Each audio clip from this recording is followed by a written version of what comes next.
How's it going, guys? I'm Aaron from PhoneDog.com, and 4G LTE is nothing new to Verizon, but AT&T is just rolling out their own version of the service. It's available in 9 markets as of today, and when you have 4G LTE markets, you gotta have smartphones to go along with those markets, and AT&T has rolled out just that. They've rolled out 2 as of Sunday, one of which is the HTC Vivid. It's a 4G LTE smartphone with AT&T, and it's pretty reasonably spec'd as well. A dual-core 1.2 gigahertz processor in this bad boy. It's got a 4.5-inch display, an 8-megapixel camera with 1080p HD video recording, and Android 2.3 as well. It's a good-looking device, has some metal accents, and it's available at AT&T now for $199.99 regardless of whether you're in an LTE market right now or not. And that's all well and good. It's a great price point, but it comes in $50 cheaper than the Galaxy S2 Skyrocket, which is AT&T's other 4G LTE handset. Is it worth getting this one? Should you spend the extra $50, throw down that grant, and get another 4G LTE smartphone? We'll find out that and more in the full review. But got to give some love to my boys at Best Buy, because when you go into Best Buy Mobile,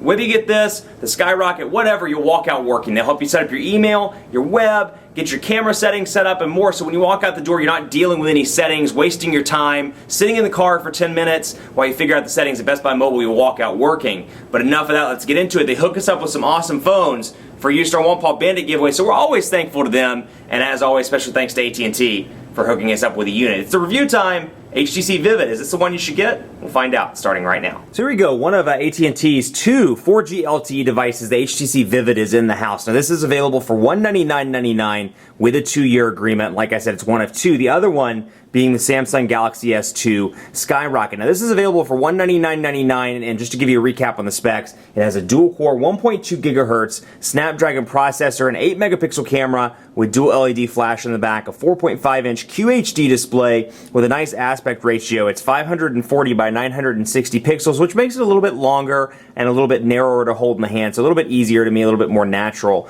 as opposed to the Skyrocket, which is also a 4.5-inch display, but it's a little bit bulkier in the hand, maybe a little bit fatter to hold on a regular basis. But the build quality, the overall design is distinctly different. This isn't a dogfight, obviously, but just to show you a comparison between the two, here's what they look like. And you've got, metal on the back, some metal accents on the Vivid versus all plastic over here on the Skyrocket. So a metal battery door, which behind it houses a 1,620 milliamp hour battery. So you're going to get a pretty decent, at least it's on the higher end in terms of battery, so you're going to get a pretty decent performance, most likely, with battery life. We'll talk about that in part 2, but it's running Android 2.3.4 with HTC Sense version 3.0. So not a lot of differences there on the software front, running Gingerbread, so it's up to date out of the box, but of course it's packing AT&T's 4G LTE, which is very nice. So to give you a quick run through here, like I said, Sense 3.0, and to give you an idea of what's coming installed on it, you're getting some AT&T applications as well. You're getting AT&T Code Scanner, AT&T Family Map, Navigator,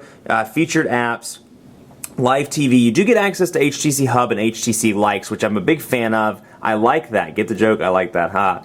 HTC Hub and HTC Likes, because that gives you the option to personalize the device. So more on that in just a minute. But anyway, my AT&T MOG Music, Movies, come down here, you get Need for Speed Shift, Polaris Office, visual voicemail, let's see, YP Mobile, and then of course Wi-Fi hotspot capabilities. Now because this is running Sense 3.0, you get the same menu structure here where you can switch between frequent and downloaded applications and see the stuff I've downloaded since I've been working with the device. Then you can see frequently used applications as well. So a lot of AT&T stuff, but what I do like is AT&T has kind of released the pressure, so to speak, and not only allows you to install third-party applications, but allows you to uninstall most of the AT&T stuff. So you can come in here and sideload applications, but when I go to manage applications and click on one of the AT&T ones, for example, let's just say Code Scanner, you'll see it gives me the option to uninstall it. So it's a nice touch. AT&T's really been listening to the consumers lately, and they're giving them what they want on their Android devices. So it has 7 home screens, just like the typical HTC device, and you can see they rotate around just like Sense 3.0 in that kind of carousel format with easy access via pinch to zoom. And you can see this device is relatively fast, which was what was interesting to me, because you look at the 1.2 gigahertz dual-core processor. It is from a different family, but still kind of a similar processor in the Evo 3D and the Sensation 4G, and you notice some lag, a little bit of slowdown. I'm not really seeing it on the HTC Vivid. Everything's been pretty quick and smooth, with a little to no lag. even when doing graphically intensive stuff. So I've been pretty impressed with the speed, but 7 home screens, and this is what I was talking about with personalization. You get the option to come in here and change the scene, the skin, the wallpaper, the lock screen, and with HTC Sense, or HTC Hub rather, and HTC Likes, you can go onto HTC's website and download additional wallpapers, additional skins, additional scenes, and what I really like is the ability to change the lock screen here, which, for example, it's set on wallpaper right now, but I can come over here and I can change it to the weather, and when I hit apply, didn't mean to do that. When I hit apply, come here and apply that, and then I turn it off and back on, you'll see this new nifty lock screen as part of Sense 3.0. So it shows me the current weather, and not only can I pull the ring up to activate it and go to the home screen, but I can also bring down one of these frequently used applications into Messages, for example, let it go, and it brings it right up just like that. It's kind of a quick launch. So it's a nice little personalization choice. You don't get additional lock screens in Sense, or in HTC Hub. Sorry, I keep calling it HTC Sense, but Hub. But you do get the option to download some ringtones, some wallpapers, and some skins. Now HTC does a great job with the widgets, and while I'm in here I want to show you these. You get not only Android widgets like you'll see here, but you'll see some distinguished between HTC and Android. Well, the stock Android ones are obviously labeled as Android. And then you'll see Calendar, which is HTC, so we're going to, actually I use that one all the time in videos. Let's switch it down to Messages, for example. And you'll see I get 3 different message widgets to choose from. I can choose this one, I can choose more of a structured look here, or I can choose this one as well, which looks like it has a little bit more of a preview option as well. Now the downside to this is these aren't customizable rather, so you put it on the screen, it's going to take up the full screen. So we'll select this one, for example, and we'll bring it over here, but you see it takes up the entire screen. There's no ability to kind of change the size or do anything like that like you do get in Motorola's UI and in Samsung's TouchWiz version 4.0. So no ability to customize. That could be a downside for some. Now that said, when you go into certain ones like Calendar, for example, you'll see that they give you the options for a small one or maybe a large one. So you do get some options, but still, if you're in a really tight home screen area, you want that little widget to kind of fill it out. For example, if you want a calendar here and you wanted something over here in the corner, it's going to be kind of hard to do that on HTC, so since the widgets aren't customizable. Let's take a look at Messages, and we'll do the Welcome to AT&T message, for example. Welcome to AT&T, learn more about your phone, yada yada yada. And you can see the number and then the picture ID if I would have it. Now, again, Sense 3.0 here, so you can see I'm constantly pressing those buttons, I don't know why, but Sense 3.0 here, you can see some differences to the messaging interface if you're coming from something like the Thunderbolt or some device running HTC Sense version 2.0 or before. You'll see some changes here. This looks like the Evo 3D and like the Sensation 4G. So I'll come in here, click on this, and we'll type a message. Let's say the Quick Brown Fox is ready to go out on the town and party.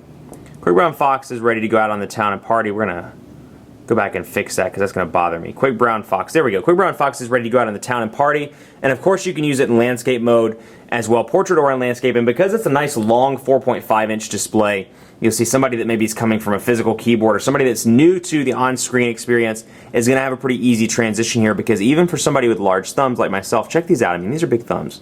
Check out those thumbs. You can see that it's pretty easy to type on because the buttons are so large over in landscape mode. Now, even on portrait, though I haven't had any issues with typing. It's relatively quick and easy. Now, if you want a different keyboard option, you do get 2 keyboard options, but it's kind of funny with this one because they're bundled into one keyboard. So you can see HTC Sense here, or I keep saying HTC Sense. I don't know what's wrong with me, but HTC's keyboard, and then I can come out here, and let's say I'm typing, hey there, how are you? I want to switch it, and I don't have it turned on. So that's kind of look like a fool, but that's okay. That's okay.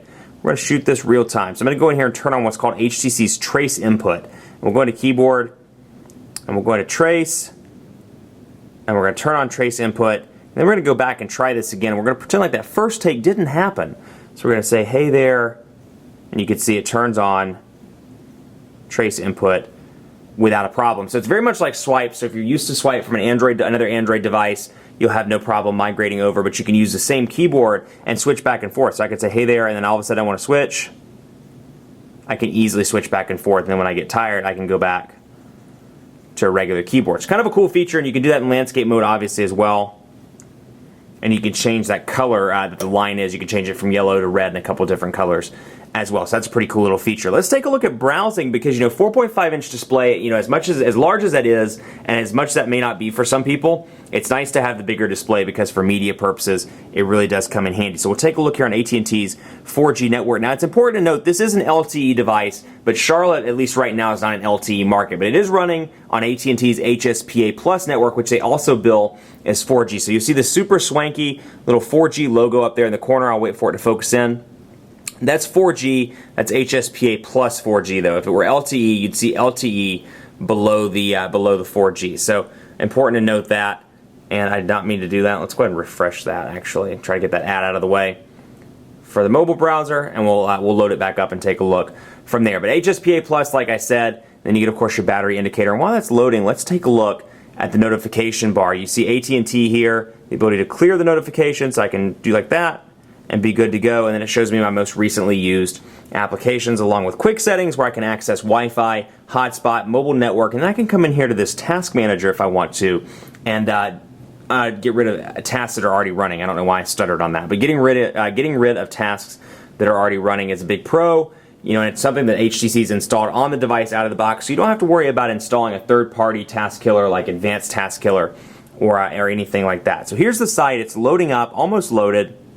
And you can see for the most part, pinch to zoom is very responsive with little to no lag. Everything's pretty responsive. And then let's say I'm over here reading some of these news posts that my good news hound Alex is working on. I'll come over here and say, what, HP unsure about WebOS? Well, let's say I want to do some more research on HP. I'll come over here, I'll add a window, and I can go over here and start my research on HP, blah, blah, blah, blah, blah, more research. And then when I'm done, I can go back over here to Windows, flip right back, and it knows right where I left off, so I can easily click on that and go from there. But pinch to zoom, very responsive. Overall browser performance is pretty good on this device. And again, having that 4.5-inch display is a big pro because, whether it's browsing the web, watching videos, or doing something media related, it's a really big benefit to have a larger display. And I found it come in handy in several different occasions where, either people are around me and want to see the video with me, or heck, I just want a bigger screen to watch my films, yo.